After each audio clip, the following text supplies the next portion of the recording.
And when you meet your responsibility to yourself, you're going to be in such a better place emotionally, physically, whatever, to be there for other people and to serve others. And I think the key with that is that when you're taking the responsibility that you're supposed to, you will be able to serve others because you won't see it as a burden.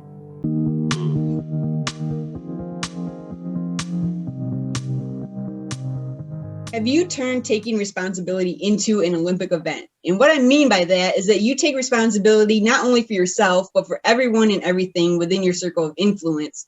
And on top of that, you feel guilty if you don't take responsibility for the things that are not even within the circle of your influence.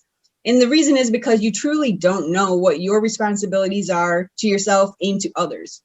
And I get it 100% because I've been there, and I definitely have been there, and I find myself going there quite often and taking on other people's responsibilities if I'm not careful. And the problem is, if we're not careful, these perceived responsibilities will eat away at our self-esteem, and that's going to cause us to settle for an unfulfilling life, which of course we don't want to do.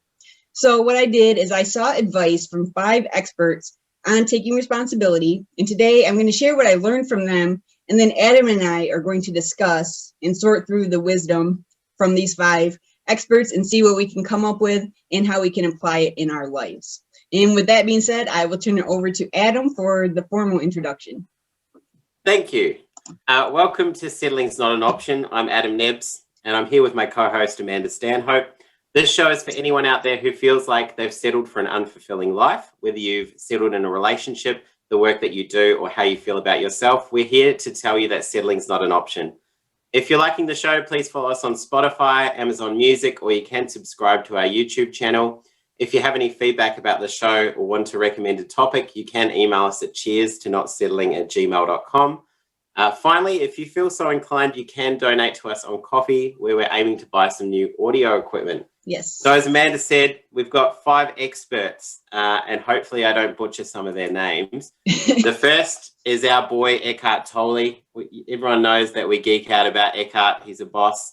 Dr. Jordan B. Peterson, who's a clinical psychologist and professor of psychology. For those of you who don't know as well, Eckhart Tolle is a spiritual teacher. J. Krishnamurti, an Indian philosopher, and this is the first time I've heard about that individual. And Sadhguru, an Indian yogi. And finally, Olivia D'Silva, a life purpose coach. I clearly can't speak today. Life purchase coach. Yeah, how do you purchase life? That's what I want to know. It sounds like a big job. Like, whoa. But excellent. So I'll throw over to Amanda for the first kind of expert advice. All right. So, all right. I won't quite start the timer yet because I got to give a little background, because you see, I have the expectation gaps mug here. How good is that mug? We got plugs going on for the expectation gaps here. So this comes from this topic we're discussing comes from a post that I wrote for the expectation gaps. And so we'll be doing something a little different today, where we're going to break the show up into 5 segments. So we'll have 1 segment on each expert. And I'm actually going to read from my post so everyone can understand where we're coming from before we get into our discussion. So everybody can have a good idea of what these experts' opinions or philosophies are. And then we'll discuss them and see what we figure out. So, all right. So with that being said, I will go ahead and get the timer started. And the first one we're going to talk about is Eckhart Tolle, of course, the spiritual teacher. And Tolle's answer to the question, what is my responsibility, would be your state of consciousness. And in this context, your state of consciousness is your awareness of yourself, which would be your thoughts, your feelings, and your perceptions. And also your awareness of your environment at any moment in time. So your state of, was that you or me? That was me. Sorry about that. Sorry. I'm being very like, what was disruptive that? today. So anyways, yes, my state of consciousness was interrupted. Yeah. So your state of consciousness creates your world, according to Tolle. And Tolle goes on to say that a diseased and dysfunctional state of consciousness produces a diseased and dysfunctional world, which seems to imply that we have a responsibility to create a healthy and functional world. And the way we do this is by taking responsibility for our own state of consciousness. And the other funny thing that I wrote here was, if you're like me, you're going to feel responsible for making sure other people know that they need to take responsibility for their state of consciousness. And I know Adam and I were kind of just talking about that before the show too, about just wanting everybody to wake up at the same time. Yeah. But Tolle would say it's enough for you to take responsibility, knowing there's still a few million others who don't know that they can take responsibility because they live in such unconsciousness. So he's giving us a little break there. So, all right. So I guess first I'll see what your thoughts are.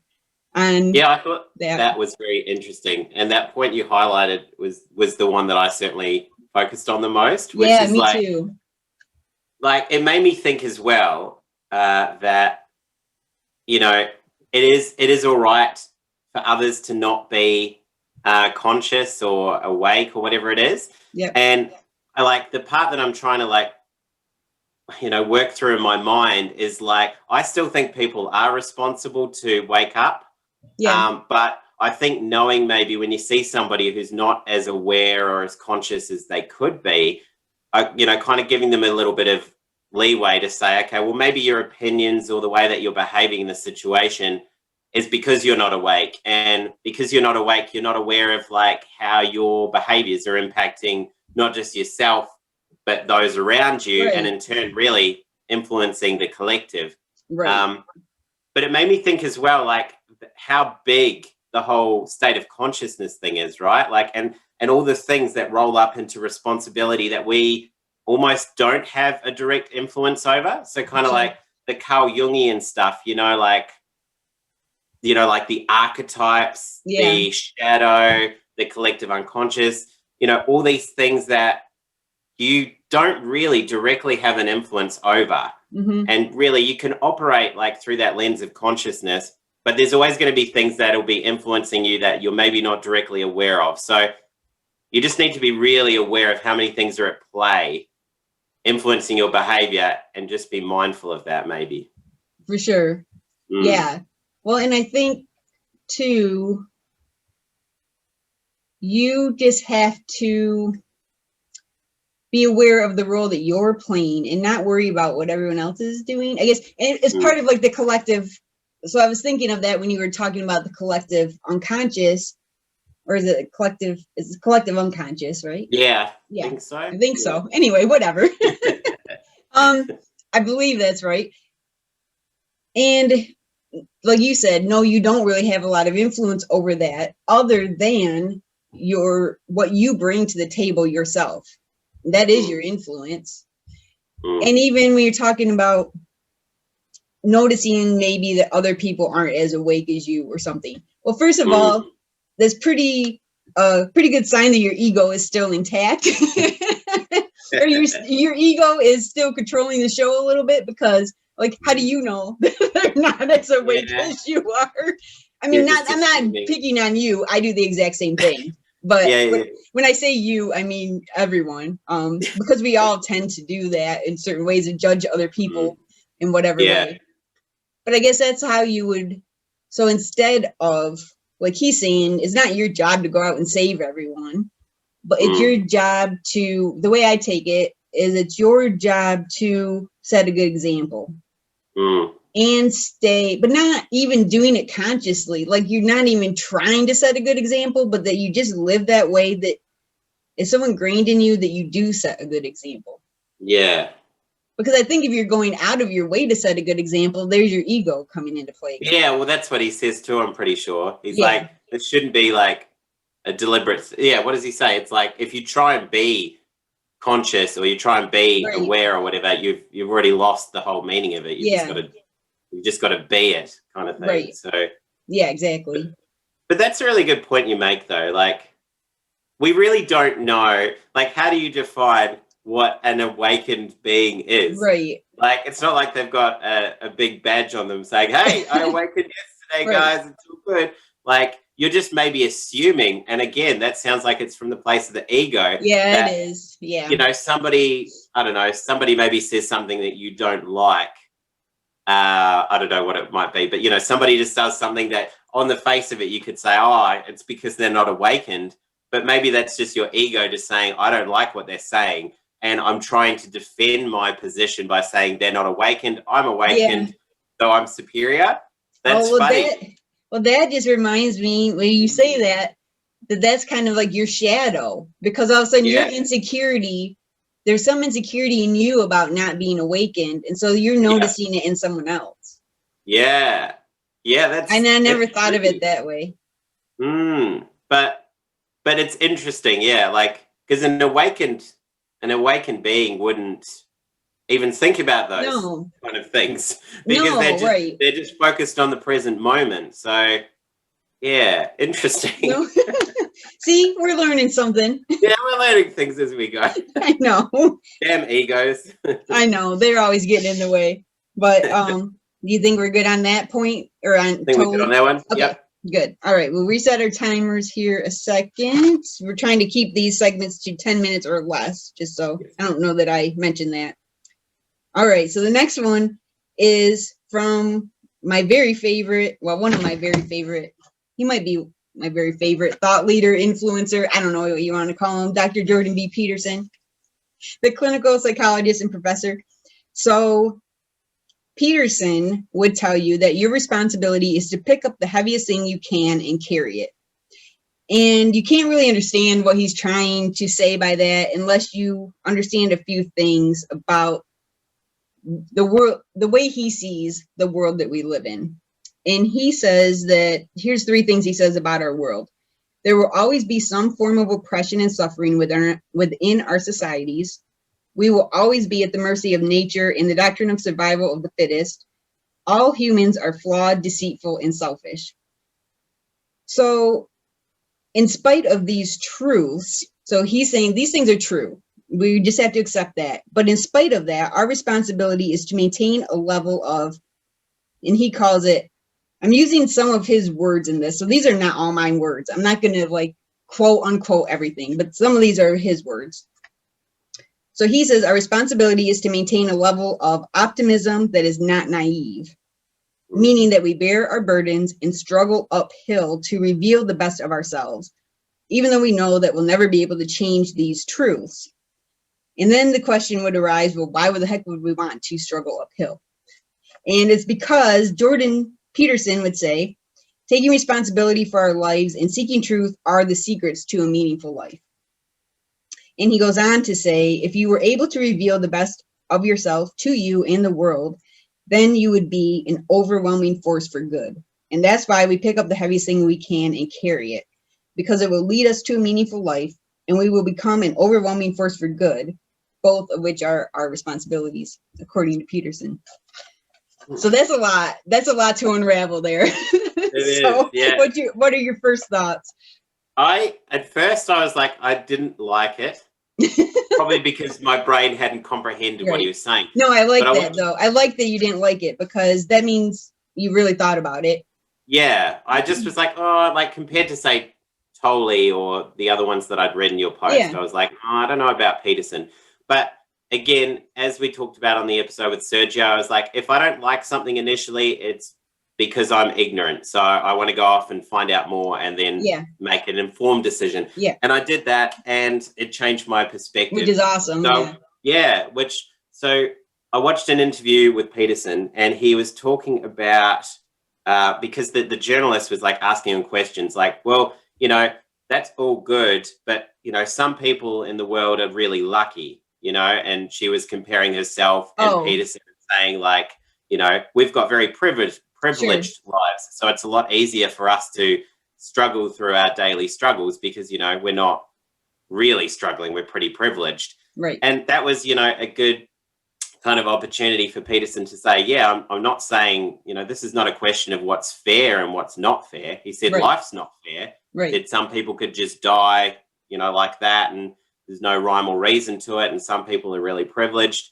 But he's like, but it's more saying that despite whatever your life circumstances are, the right option is to, as he says, you know, pick that up and carry it, because the alternative is just to get angry and bitter and resentful. And he said, you know, in his experience as a clinical psychologist, you know, I've seen horrible things over the years, and people that respond in that way are always a lot worse off than the people that say, look, this really sucks, but I need to take responsibility for this and push ahead. Yep. And that's the thing, really. It's, you know, people will always say, like, I don't think I should be responsible for this, but it's like, but who else would be responsible for it? Like, it's your life. It sucks that you're in a position maybe where things are not working, like you've lost a job or a relationship or something bad. It's like, that sucks, but it is your responsibility to push ahead.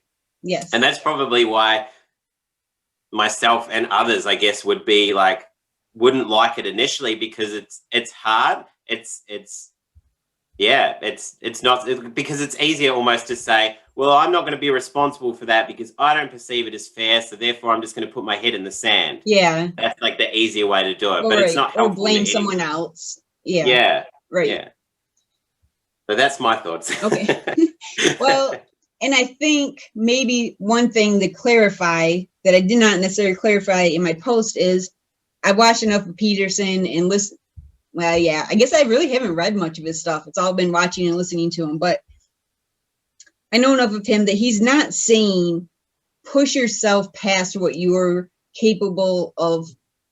Not capable of, that's not the right word. He's not saying push yourself to the brink of having a nervous breakdown or something because you're carrying this load that you can't carry. That's not what he's saying at all.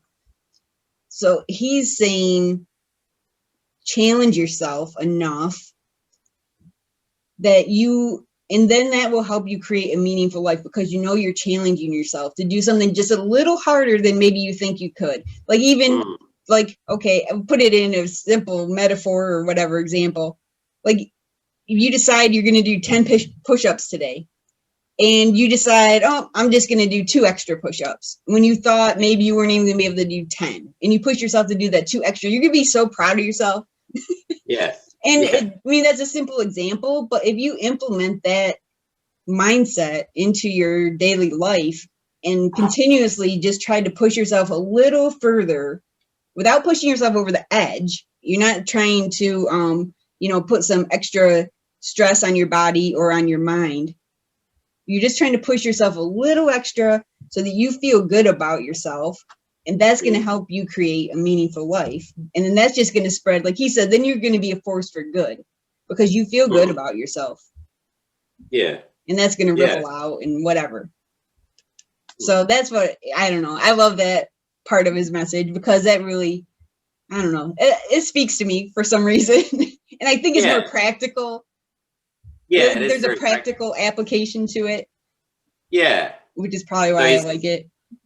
So he's almost saying, like, just getting over that hurdle of, like, your self-doubt, and the payoff at the end will be just, like, the satisfaction you have and then the ripple effects to, like, others from trying. Because, it's almost like just trying to overcome your fears or your doubts or whatever it is. Yeah, that's your responsibility is just to keep pushing yourself a little farther, just a little farther. Yeah. That's a nice message. Yeah.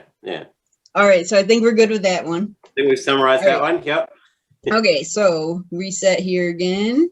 And this one's a little bit longer because I was going to try to cut down what I was going to say for this guy, but what he had to say was just so interesting and I couldn't really cut it down. So forgive me because I'm going to be reading for a little while here.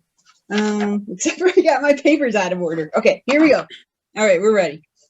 All right, so this one is J. Krishnamurti, and he is a philosopher, Indian philosopher, and he is not a fan of the word responsibility, which I thought was pretty funny, but his reasoning is very intriguing. So he doesn't like the word because it implies division. Responsibility implies division, and not only do perceived responsibilities separate us into groups based on ideology, sense of duty, and social class, for example, but they compel us to separate ourselves into 2 entities. And so this was a really interesting part.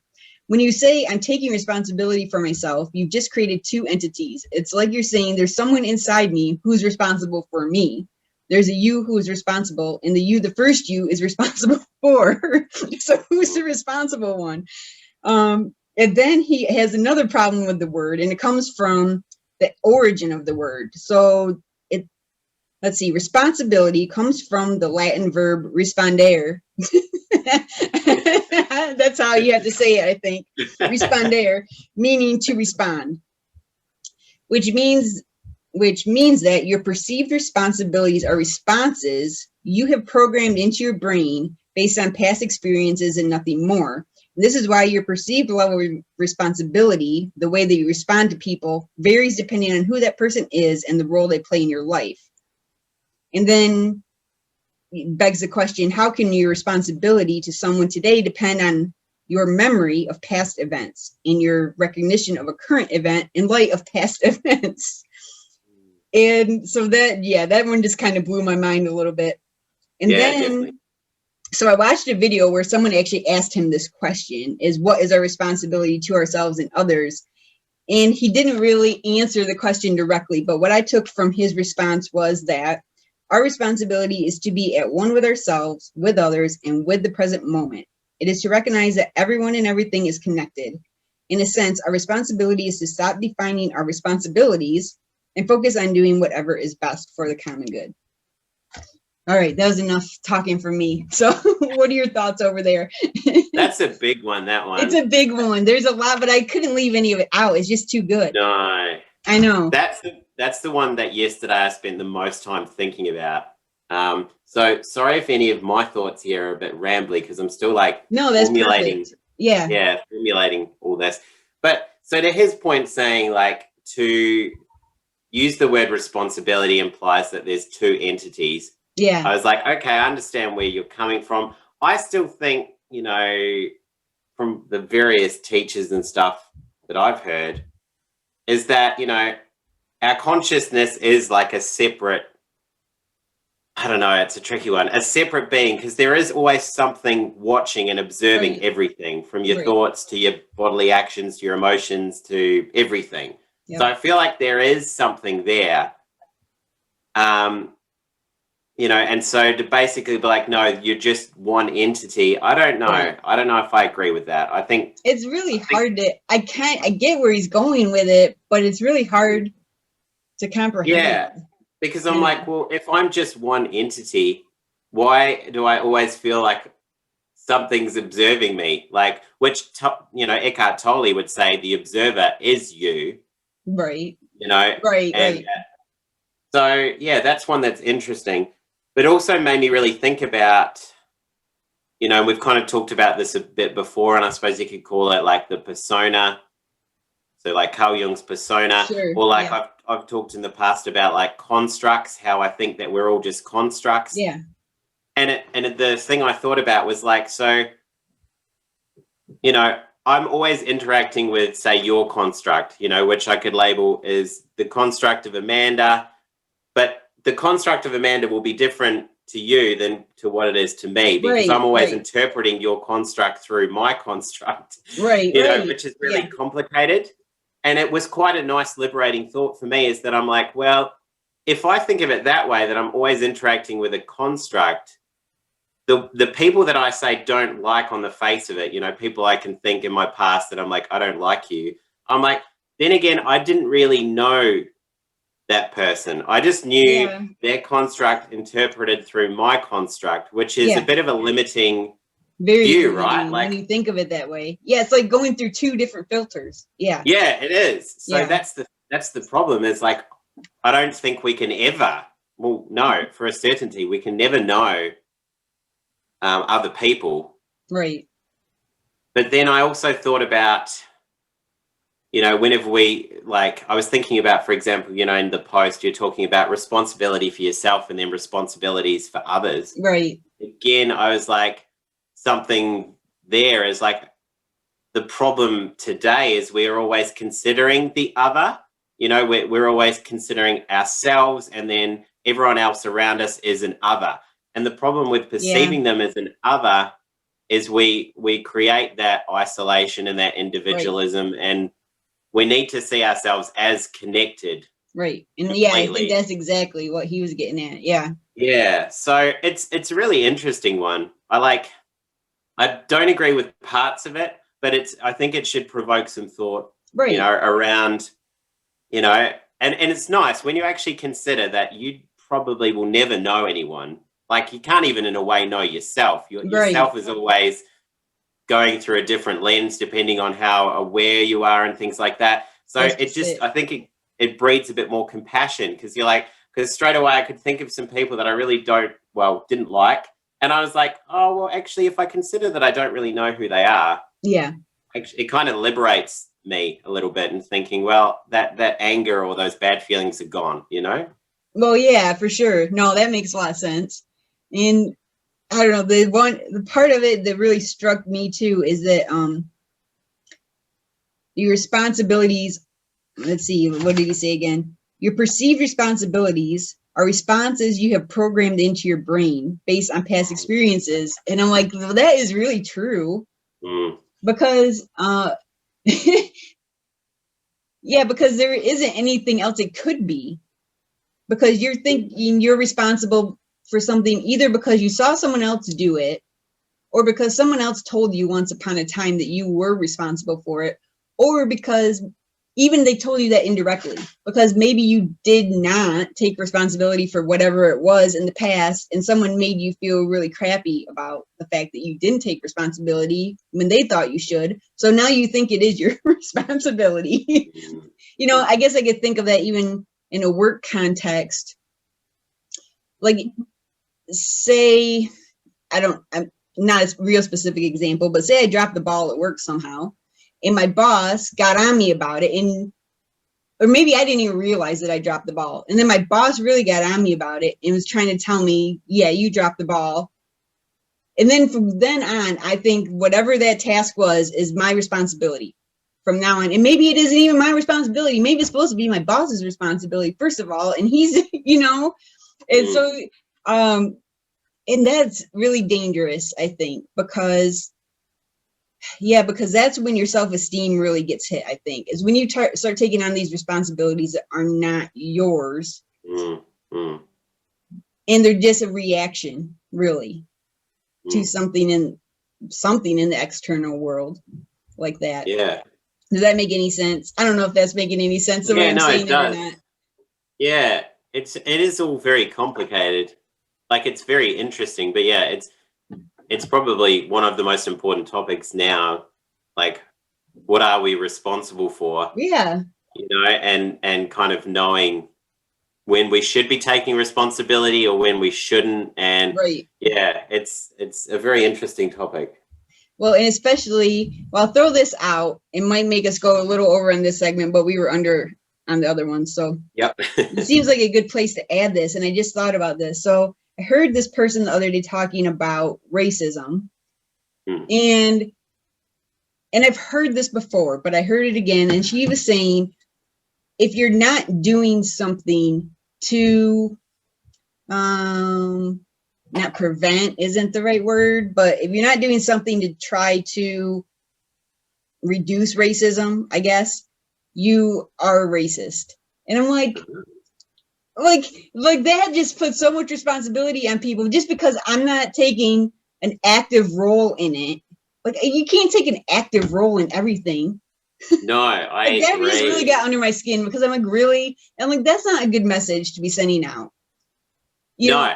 And it's one thing to acknowledge it. Like, you can acknowledge that racism exists and acknowledge that you're going to do your best to not perpetuate it. But that doesn't mean that you have to go out just because you don't go out and march in a parade or something that you're racist. I'm like, really? Yeah. I felt like that was a good example of putting responsibility on people that it did not need to be laid on them. Like, whoever was listening to that. But then, like, I just feel like, okay, if that's the case, then you could apply that to anything. Yeah. Like, you could apply that to climate change. Exactly. You could apply that to, LGBTIQ. Yeah. Or like people starving in other countries. Yeah, people starving. There are always things. You can't do something in the world about everything. Yeah. Like, you have to pick your battles. Like, I think to put that pressure on someone, it's like, okay, so you're saying that if I'm not active in making change, right, that I'm that's the way. That's the way to say it. Yeah. Right. I just think that's really, that's too much responsibility. We're human beings. Yeah. Like, at the end of the day, we can't do it all, because Right. like all of a sudden I'm going to a parade, you know, but then somebody at the parade sees me and is like, hey, so like, how do you feel about climate change? Are you going to come to this climate change rally? No, I don't have time because I'm going to the Right. racist rally. Oh no, so you don't care about climate change? It's like, what do you want from me, Right. people? Right. I think you've got Exactly. to pick what you're passionate about. So if you find like, okay, I really disagree with what's happening in terms of racism or whatever it is, Yeah. and you're passionate about it and you've got something to say and you can give a lot, then go for it. That's fine. And then maybe you don't feel the same about other causes. Right. Like, it's too much pressure. And I think that is one part of the world today which is really unhelpful. Really unhelpful. I know. That just struck me, and it really got under my skin for some reason. I Yeah. guess that my ego was coming out. Yeah. It did get Both under of my our skin. egos are triggered. I know. I'm like, come on. But well, so I guess from what we've talked about so far, your responsibility in that situation would just be to better yourself, and maybe like with Jordan Peterson, like you said, you were ignorant, so you went and learned something. Yeah. Okay, so you can go and learn something, and maybe that's all you can do. Yeah. Or whatever, but that's still that's still adding something to the whole. Yeah. If you're bettering Well, yourself, you're bettering the whole. I think like as well. So,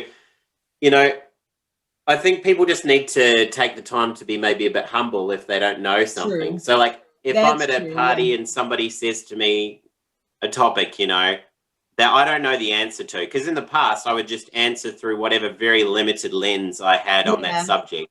Usually get it wrong, usually like offend somebody in some way and feel like a bit of a dick.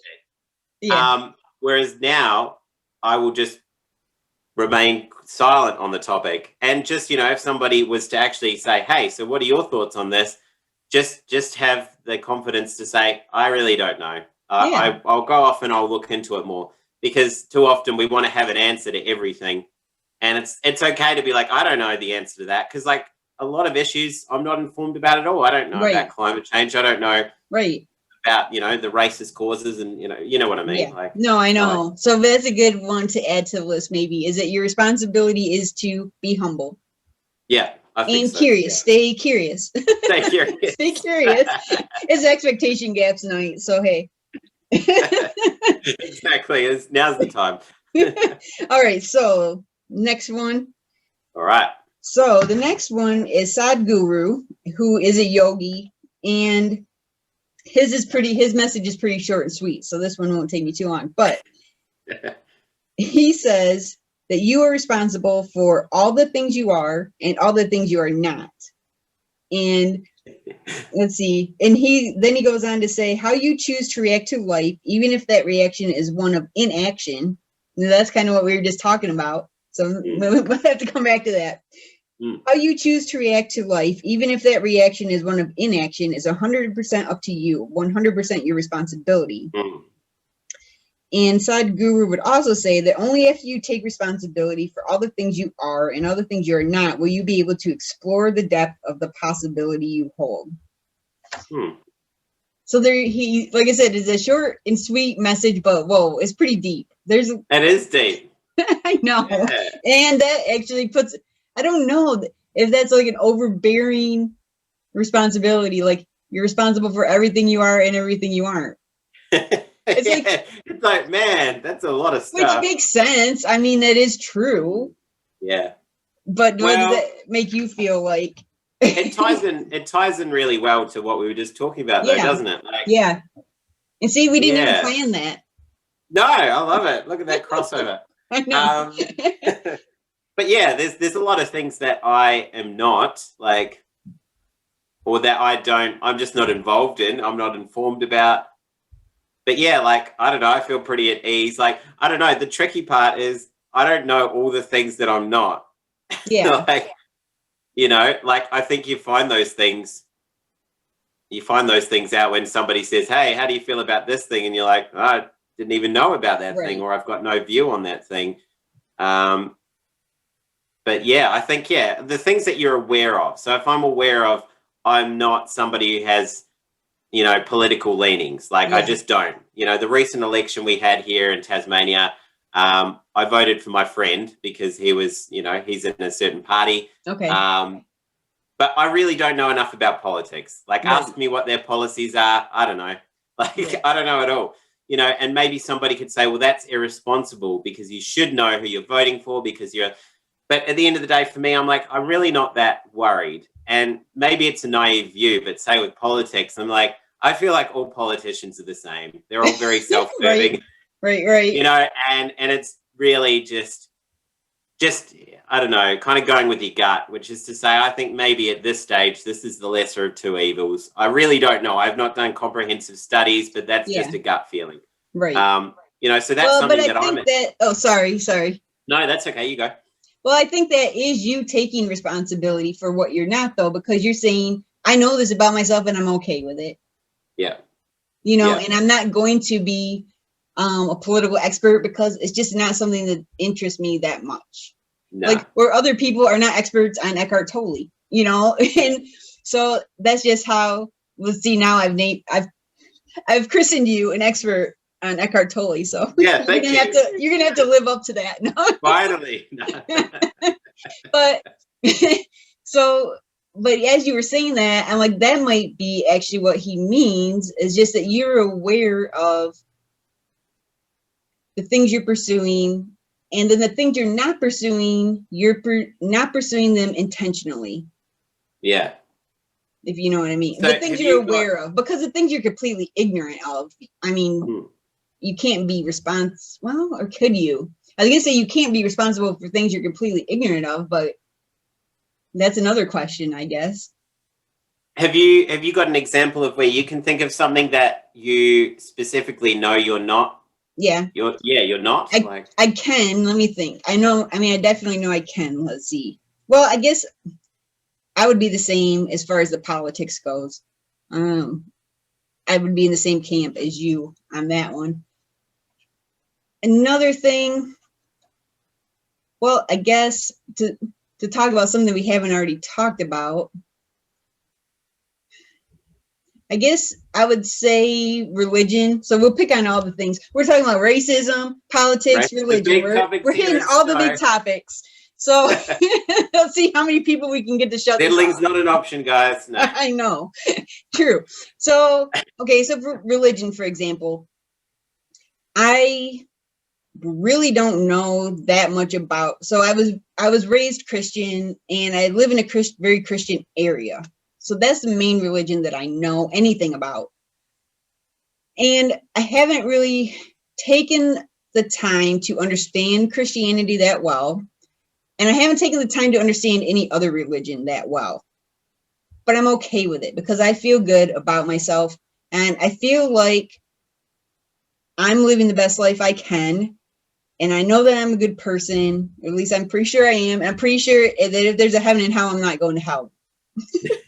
I just live every day. I do unto others as I'd have done unto me and all that kind of good stuff. So I guess that's one area of my life where I'm okay with not being an expert in religion and still feeling like my soul is going to be okay. Yeah. Yeah, that's a good example. Like, there's so many things that I think there couldn't be a better example than the times that we're living in, of where there are things that people are going to not be, Yeah, and true. that they do need to take responsibility for it. Right. Like, for example, like in that same interview with Jordan Peterson, the journalist asked him about the transgender community and pronouns, and how he felt about pronouns. Yeah, he does not like them. No. And so, like, for me, right, like Well, I shouldn't say that. I'll put a caveat. Sorry, I got to caveat that later, but go ahead. Yeah, no worries. Sorry. But for me, so, like, I will quite honestly say I'm still humble enough to say I'm very, very uninformed about that particular issue. However, I feel it's important enough for me to update my LinkedIn to put he, him, and recognize, and just because it's a simple gesture for me to say, like, I recognize that, it's important for people to have, for pronouns to be appropriate, and to make it really clear. Yeah. So hearing Peterson say, and he had some good points, which I hadn't thought of. Again, we need to be open to each other's views, which was, like it's the appropriation of language, and that's very dangerous. And what harm could that do?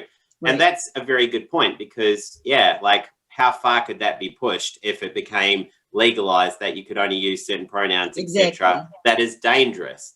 But it's still not going to shift my view that I think it's important to, to basically recognize that, my transgender brothers and sisters, it's important for them to be recognized in that space and have a voice. So, but, there's so many examples everywhere, like in every topic you think of, everything you are not.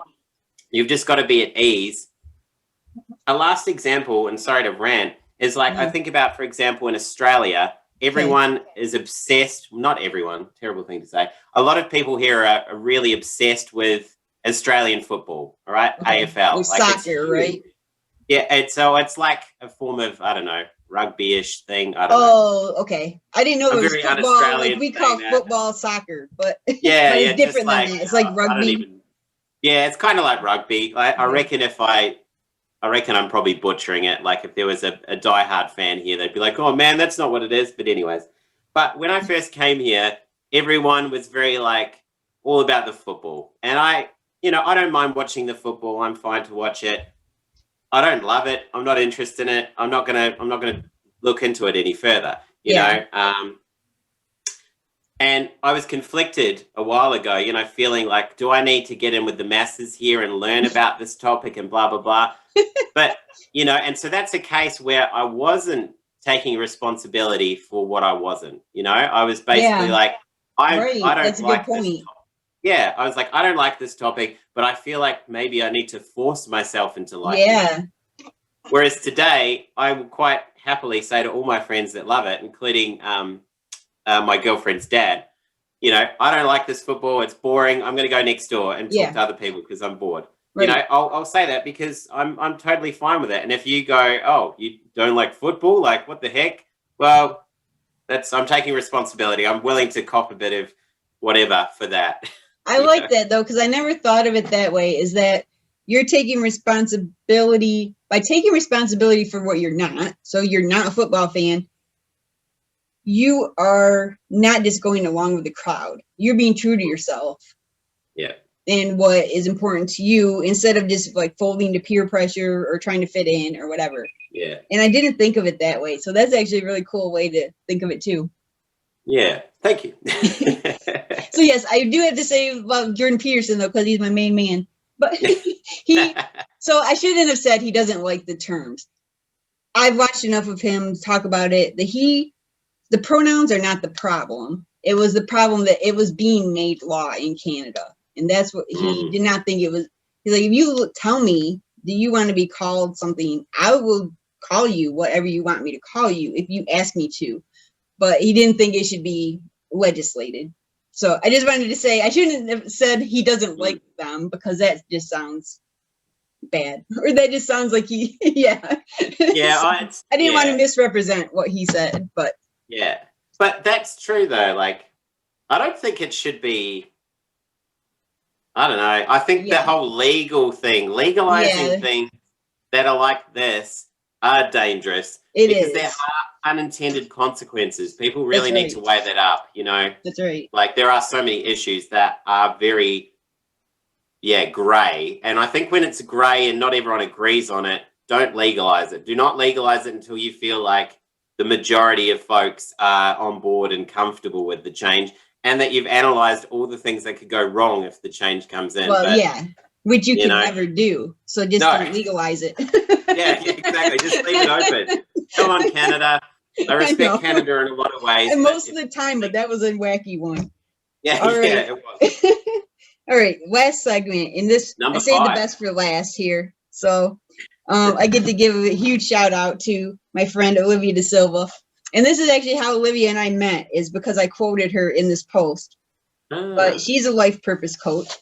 And her message just struck me really directly, because it was directed at people like myself who take on the burden of responsibility for everyone. And I'm much better about it now, but I used to really just take on everybody's problems as my own. And she refers to this burden as misguided responsibility. And she says accepting misguided responsibility makes us feel like it's our duty to make everyone's life better. And when we can't, we feel guilty for the opportunities we have been given. And that kind of goes back to what you were talking about with Peterson a little earlier, too. We feel guilty for the opportunities we have been given or for our lack of suffering. We might ask ourselves, who am I to have this life I have when other people are suffering? And it sounds like we're being altruistic. That's a big word.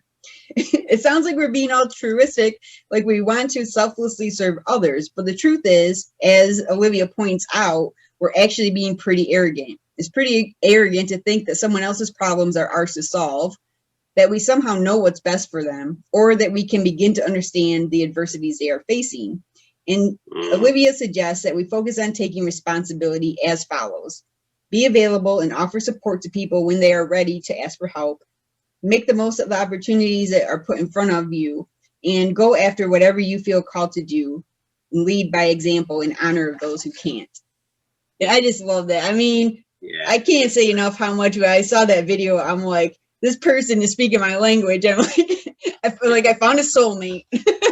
Yeah. So Very wise. Yeah. So what are your thoughts?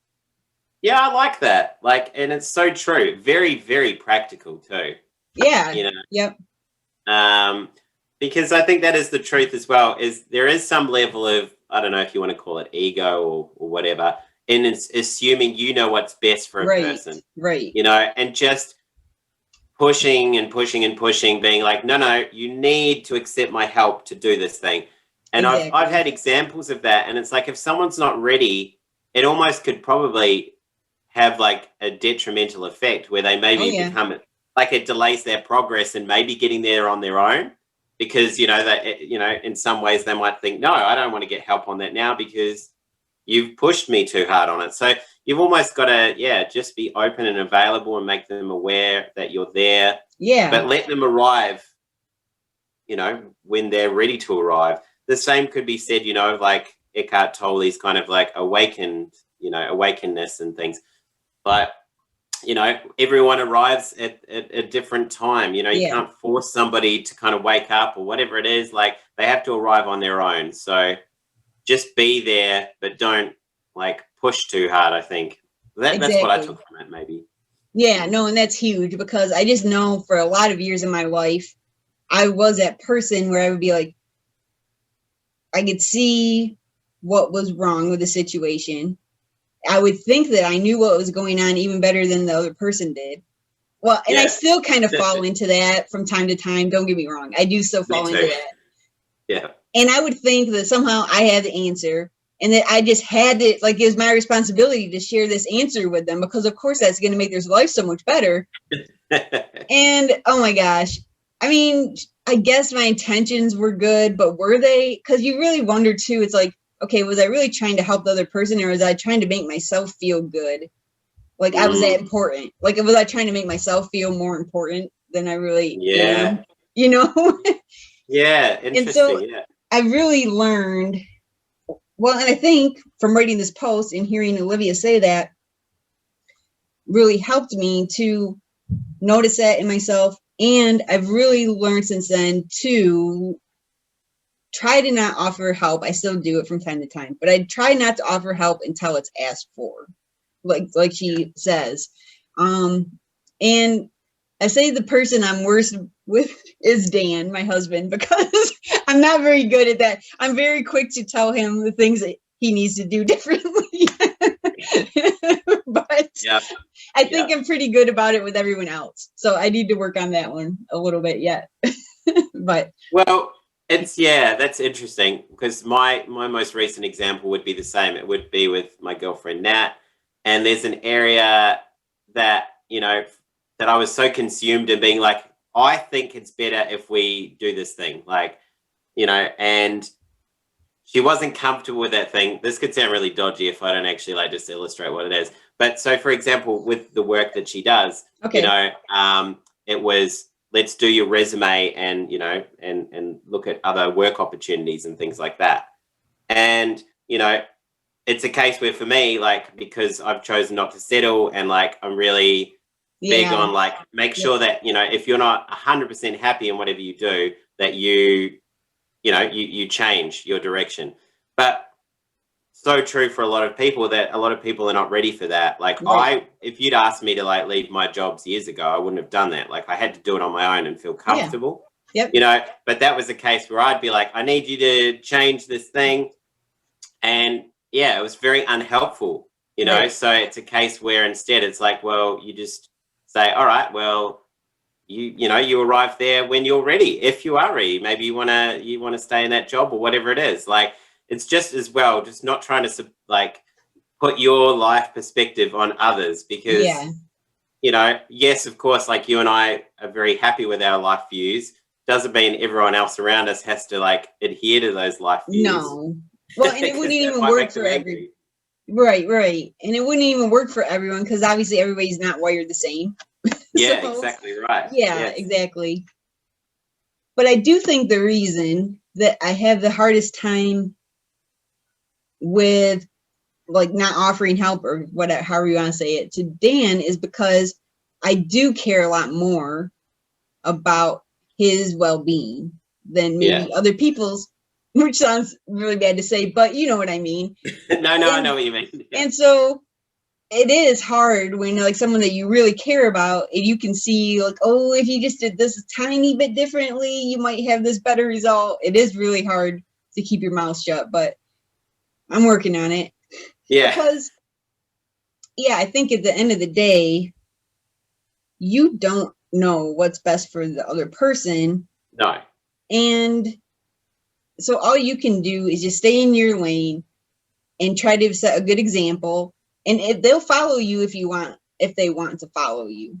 Yes. And I guess that's kind of what I found, and kind of what I remind myself of is, okay, I'm going to live into my values and do what is important to me. And whoever wants to come along for the ride, they're welcome to. Yeah. You know? And I like that. I'm now just visualizing you in a car being like, come on, who's hopping in the car? Who's coming with me? I know. And I had another idea too. Oh, we're almost to the end. It's all right. How close we are getting. Nearly 8 minutes. We're okay. We've got time. There was something else that you mentioned that I had a thought on, and of course now it's gone. You were talking about Nat. Oh, I didn't know what I was going to say. So the other thing, and this has definitely happened to me too, is sometimes when you are trying to, and I wouldn't even say you're trying to change someone. I wouldn't even put it that way. It's like you're just trying to point something out to someone, hoping that they are going to take your advice, I guess. Yeah. But when you do that too often too, and they're not ready for it, or they aren't asking for it, or they're not ready because they're not asking for it, that just builds up so much resentment too. Yeah. And then the relationship just collapses. Yeah, exactly. Yeah. I don't know. And it would be so true of so many people in relationships. As you said, it's because you care about that person more than others. Like, I don't think it's wrong to say like your feelings towards your partner's probably a lot bigger than others. And so therefore, yes, it is probably hard for you to, in your awareness of things maybe that you perceive them as needing to change, to not say something. Right. But yeah, it is probably better to just let them arrive there on their own and ask you for help. It's a tricky one. It's very hard to do, I feel. Yeah, I know it is, but I'm working on it. So and I have gotten a lot better. I will give myself credit for that, because I have gotten a lot better at it. So that's good. All right. So I think that's about the end. The 5 guys. Yes, the 5 experts. Oh, no, 4 guys and a girl. So I shouldn't say 5 guys. Well, yeah. Olivia would probably be okay with that. So she wouldn't be offended, I don't believe. No. But so did you want me to give concluding thoughts? Do you have concluding thoughts? I think I'm out of thoughts, so I'm happy to hear your concluding I know, thoughts. I broke your brain. My brain's like, it's too much. It's fun. It's a fun one, but it is tough. It's something you really have to sit with. Yeah, it's a big topic. Yeah. All right. So in conclusion, I narrowed, based on what I learned from all the experts, I narrowed it down to 5 things that you need to take responsibility for. And I said, staying true to yourself, creating a meaningful life, taking full advantage of the opportunities you are given, and using those opportunities to be a force for good, offering support to people when they are ready to accept it. And I think, too, and it kind of goes back, echoes some of what we've talked about in other episodes, is that when you take care of yourself and when you meet your responsibility to yourself, you're going to be in such a better place emotionally, physically, whatever, to be there for other people and to serve others. And I think the key with that is that when you're taking the responsibility that you're supposed to, you will be able to serve others because you won't see it as a burden. You will just see it as part of the meaningful life that you have created, is serving others. So I think that's the real importance of taking responsibility. Yeah. I love that. That's some really great advice on what to do. And a good summary. Well done. Thank you. So, all right. So we'll give our formal wrap up. So thank you so much for sticking around. If you stuck around this far, we appreciate it. You can find us on YouTube, Spotify, Amazon Music. You can find us on LinkedIn. You can email us at cheers2notsettling. Yeah, cheers2notsettling@gmail.com.